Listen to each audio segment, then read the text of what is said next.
रोहिदास गावडे आणि शिवराम गावडेचे घर तेकून तेकून दोन्ही घरांची जोड वणत कोसळ्ळी आणि तेकून आशिल्ल्या तुकारामाचे घरार पडली. सारखे पावणे 3 म्हटल्यार हें जालां, घर कोसळ्ळां तें डायरेक्ट.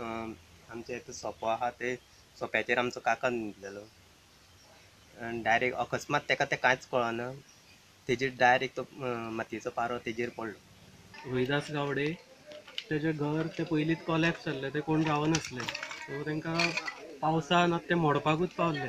ते आमच्या घरार येवन सारके ते फूल आमचो पारो आख्खो गेल्लो आसा, नळे आनी घराक जवळ खुबशी हानी जाल्ली आसा. तितून आमचो काका जो हांगासर असो बसलेलो, तो इंजर्ड जावन सद्या ताका आतां बांबोळे एडमीट आसा आनी मेजर मार लागला. आनी तितून म्हाकाय बीन मार लागला पांयांक. आनी पुलीस बीन सद्या पंचनामा बी करून गेल्या, फायर ब्रिगेडूय येवन गेले. प्रुडंटा खातीर विवेक प्रभू.